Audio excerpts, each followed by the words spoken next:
Hey guys, how's everybody going? Why do I do this? Every single time I go to say something, it comes out badly. Y'all are gonna, well, the two people that watch this are gonna stop watching because I can't even jump in there.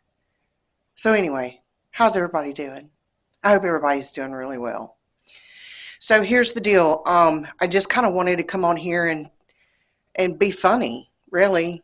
Um, we just got back from family vacay at Lake Darbon, Louisiana. That's in Farmerville, Louisiana, like around West Monroe. It's a great place. We love to go. It's just a great place to relax and enjoy family, friends. And I enjoy doing some content there. Maybe when we go again, we'll do some more. But typically when I'm there, I'm enjoying my family. So, you know, this kind of thing is not like priority to me at that point. But anyway, I just wanted to come on here and kind of do a little something, something, and just be kind of funny. And, um, you know, it's Monday. Let's liven things up a little bit. So anyway, one of the topics that I have this little book that I keep. I write notes. You know, it's from the convention that I did some content from when I went with my husband a few weeks back. But anyway, not that y'all even gave a crap about where I got that little notebook from. I mean, like, seriously, Chris, come on. But anyway, um, so anyway, I make notes, and one of the things that I wanted to talk about was the difference between being like a pet mom to being a real mom. Because as we're young and growing up, we have our family pets, and then we go out on our own and we think, oh, we're adults. Big mistake. And we get a pet of our own. Sometimes that works out, sometimes it does not. The first time I decided that I was going to have a pet, well, let's just say that did not work out in my best interest. No, it did not. Probably because I had no idea what the hell I was doing. Because we were dog people when I was growing up. We had puppies and dogs. I'm sorry, there's a hair that's hanging down in my face, and it's very distracting.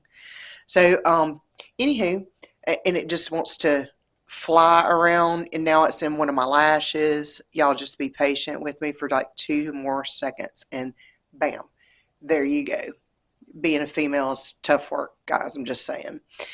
Um, so anyway, the first pet that I got was a cat, and it was a tiny baby feral cat from a barn. Probably the worst pet idea that I could have ever come up with. It was a terrible idea, and the little kitten was like this big.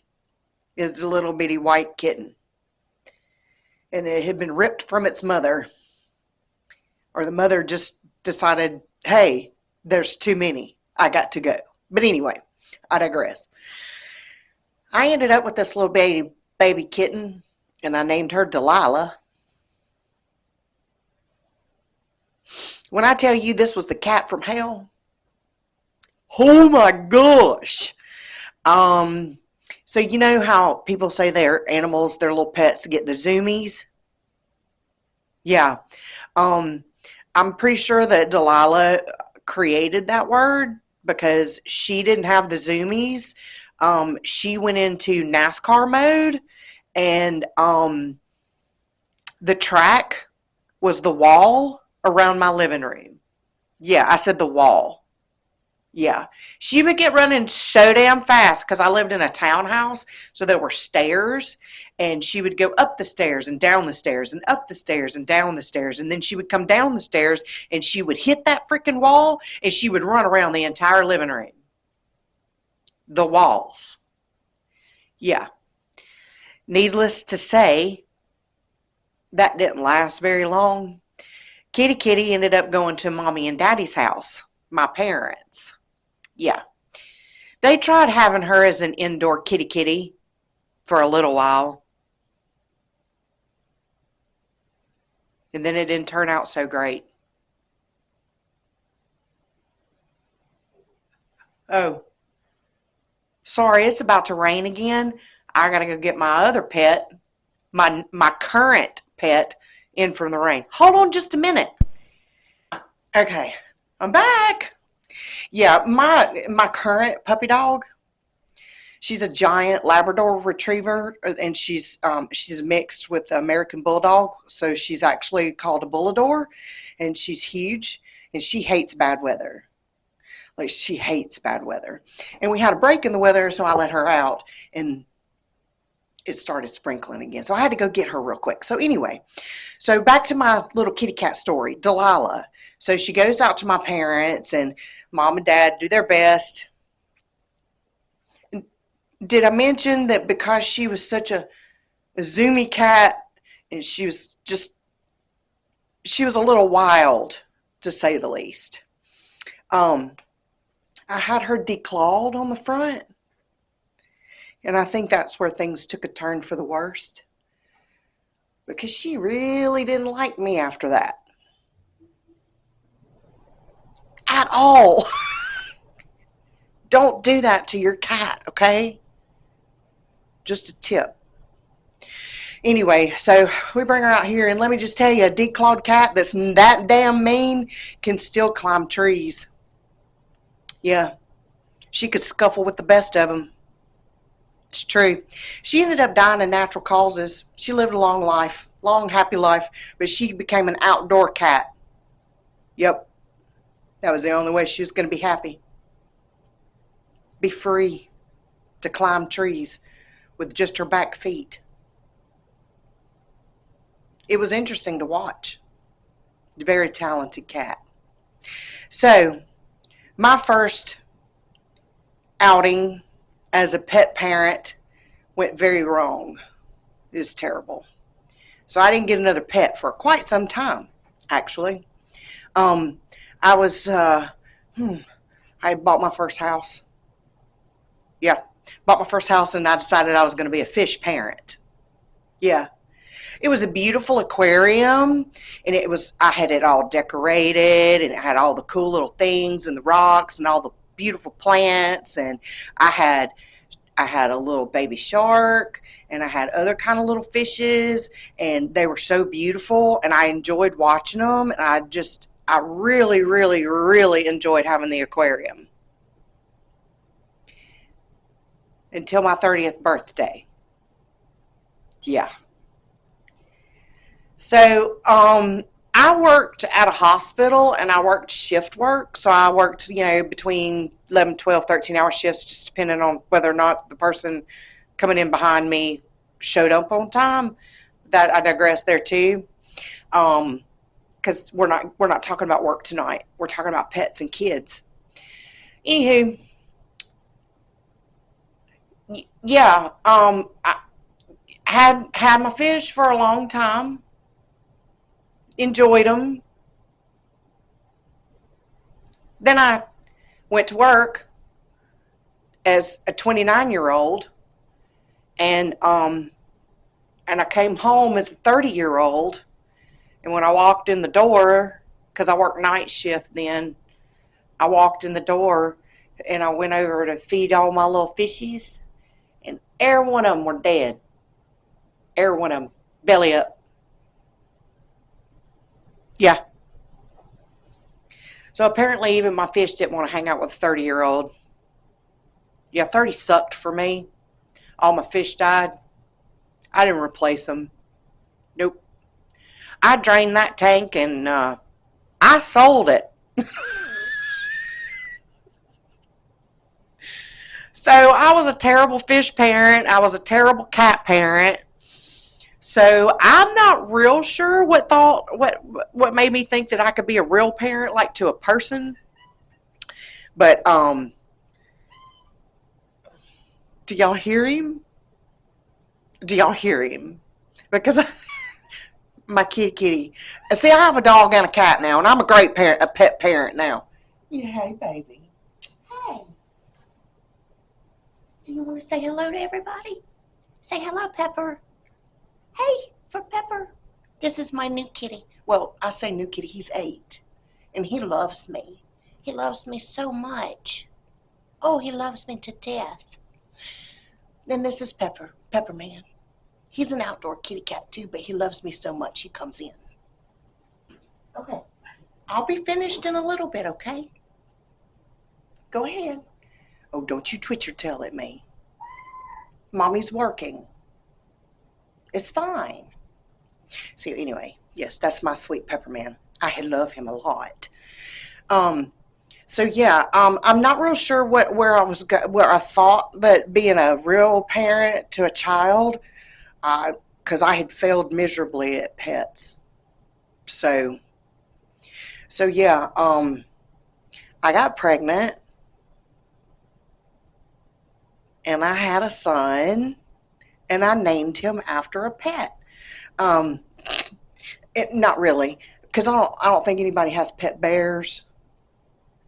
But my husband used to be a big game hunter, and we have bears all over the house, like real ones, taxidermied.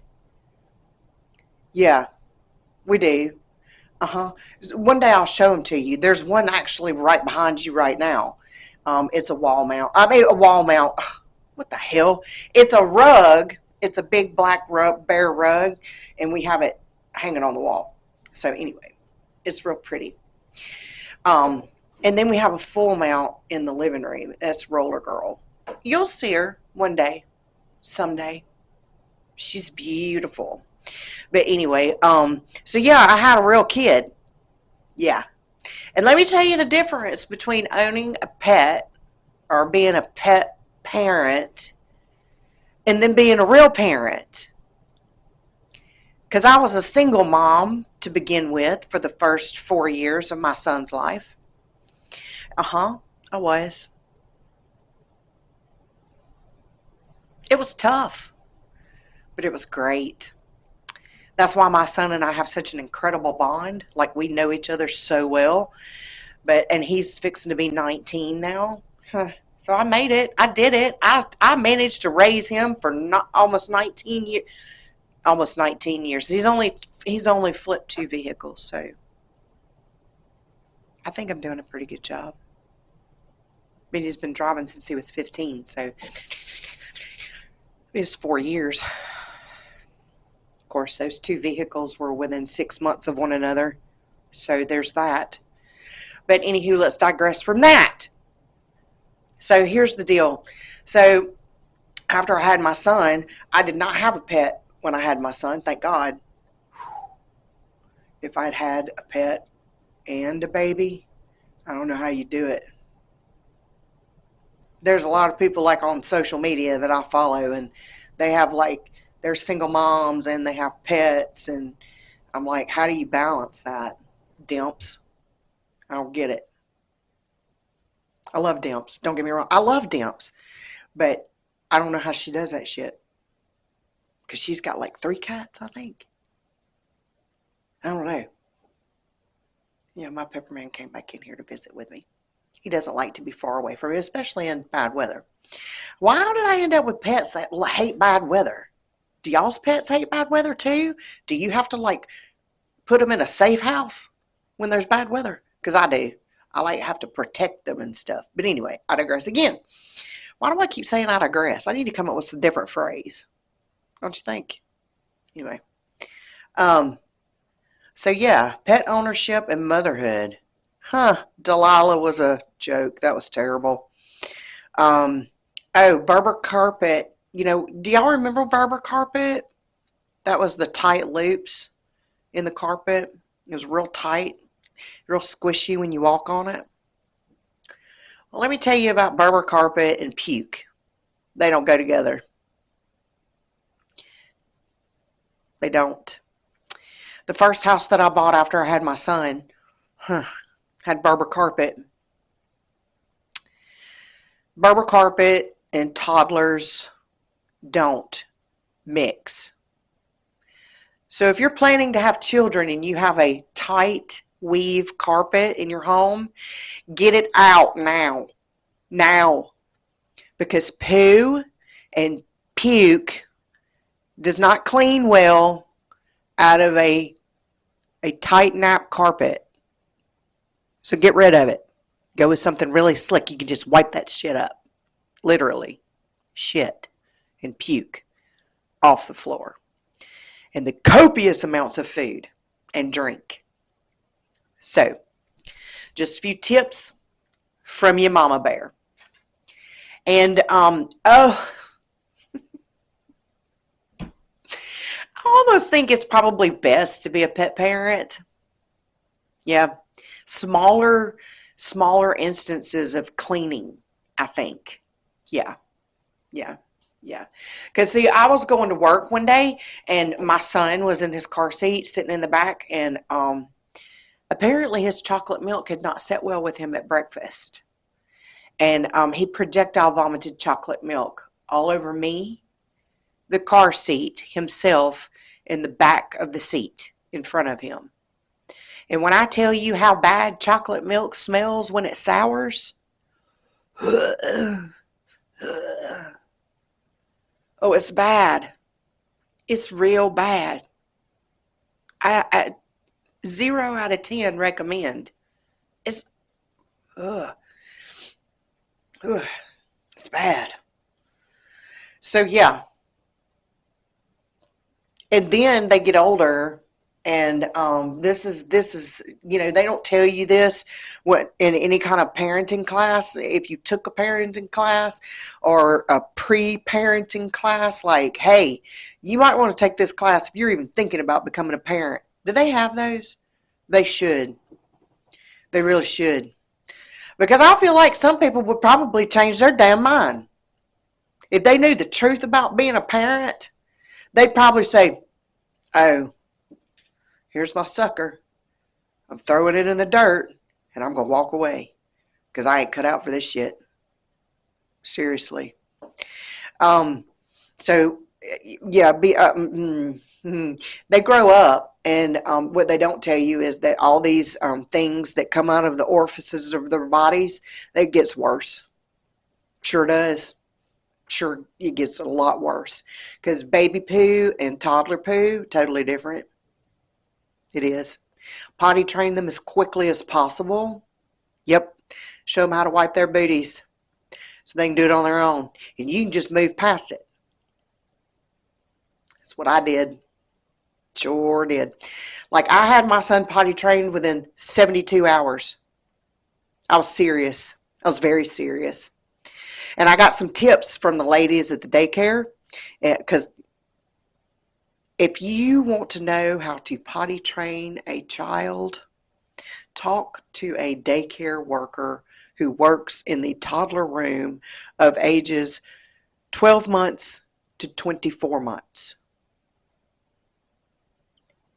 If you do not know how to potty train your child, and they do not go to a preschool of some sort or daycare, find somebody that works at one of those and talk to them and find out what they say about potty training.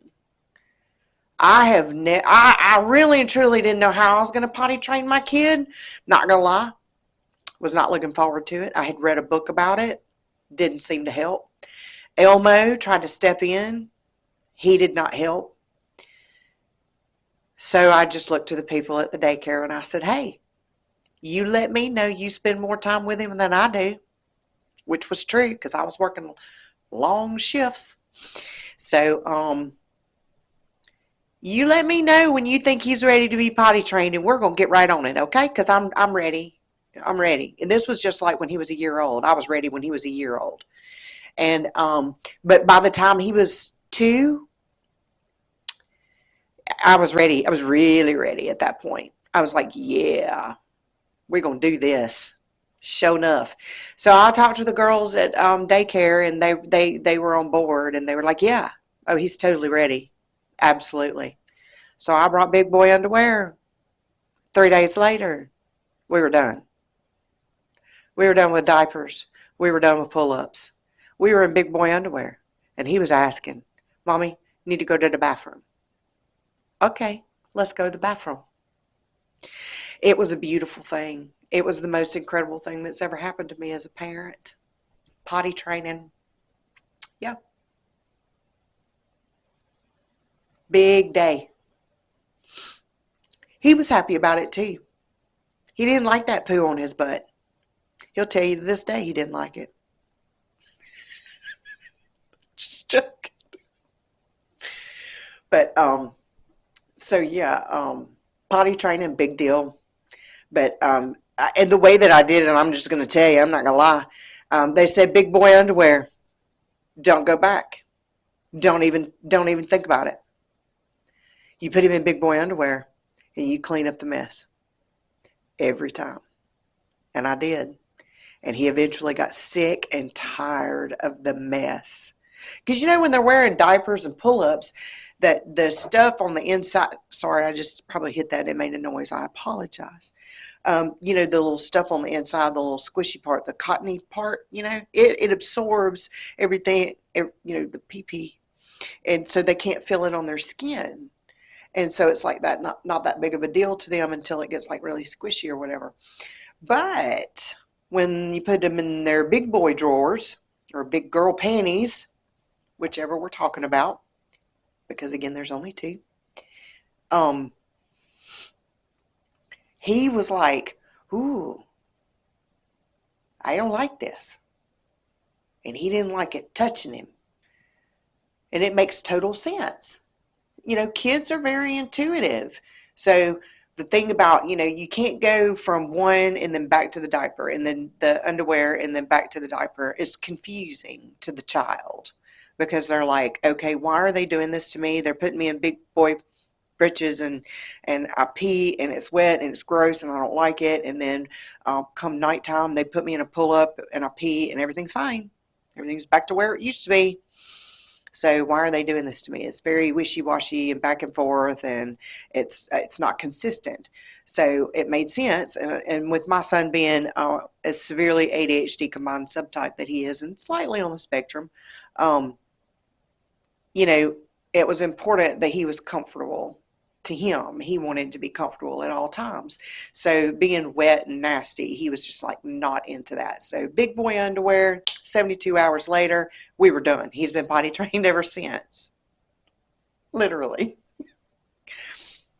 But the puking thing, that took a while. That took a hot minute to get over. And if you don't believe me, wait till your kid goes to prom. If you know, you know. Yeah. Because I do. My husband and I decided that we were going to make our home a safe place for our kids. There's still we grew up, we're Gen Xers, obviously. But we grew up in rural areas in South Mississippi. I've told y'all I'm about an hour and a half from the coast, Gulf Coast. And there's not a lot to do around here. So, I mean, as kids, my husband and I, all we did was drink and drive, which is terrible to say.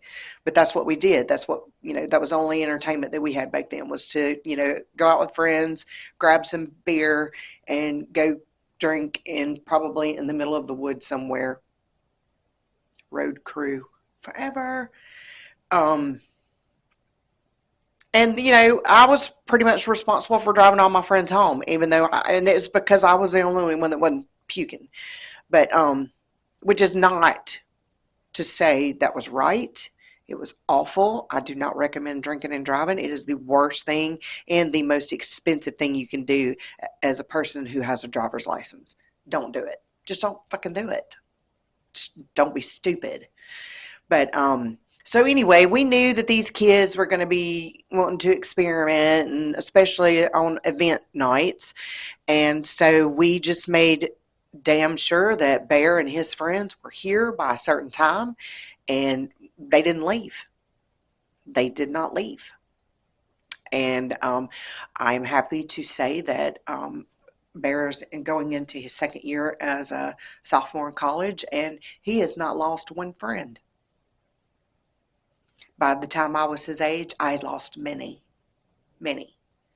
to drunk driving accidents. So I'm very proud of him and the choices and decisions that he's made as a young adult. And I don't think I did such a bad thing. I don't think Dave and I did a great job. We're great parents. Um, but we also took a lot of, we thought about things that our parents did, and we thought about things that we wanted to do differently, and we just made a plan. Because Dave's been Bear's dad since he was 3, 4. Yeah. We didn't actually get married till he was about 7.5, but he has been my son's father since he was about 4 years old. So anyway, I think we did a grand job because he's a well-rounded individual, and we have pets. So not only did we nail it at being a human parent, but we're doing a bang-up job being a pet parent too. With my kitty, my beautiful little pepper man that's sitting in front of me, and my ginger girl, my sweet girl. I would get her in my lap, but I don't think that would work out very well. But she's beautiful. She's 10. We had her first. We got her first, and she used to have a sister, Australian Shepherd, who had lost her 2 years ago. Yeah, it's been 2 years now, and we still miss Sage. But so yeah, if you own a pet now, pay attention, pay close attention. Parenting a child is way more. So think about it, because if you're struggling with a cat or a dog or a bird or fish, or even if you have one of them slimy sons of guns, I'm just saying, you may want to consider, how that pet's feeling before you decide to become a human parent, because it doesn't always work out the way you think it is. Kids don't get zoomies and run around the house. Well, they do. I'm not going to lie. Kids get zoomies just as bad as the damn pets do. The only difference is they're a lot messier. Oh, and they are so much more expensive. Gosh. Who knew kids were so expensive? No, that was not in the book. Oh, wait. I didn't get a book. Kids don't come with books. They don't come with user manuals. They don't come with instruction manuals. And they certainly don't come with manuals that tell you what they need or want. So, okay, well, I guess that's going to be all for this episode. I just wanted to come in and be funny, talk about pets. And y'all got to meet my precious pepper man. He's so adorable. Anyway, so I'm going to get off here, and I'm going to go hang out with my dog and my kitty cat until I have to go pick my son up from work, because he flipped the Jeep and he doesn't have reliable transportation right now. And I'm going to go pick him up at 10, and then he and I are going to go to the gym, because that's just how we roll. That's what mom and son do on a Monday night in stormy weather. He goes to work, I pick him up, and then we go to the gym. That's it. Hope y'all have a lovely evening, and I'll catch you on the flip side. Peace, love, and rock and roll, bitches.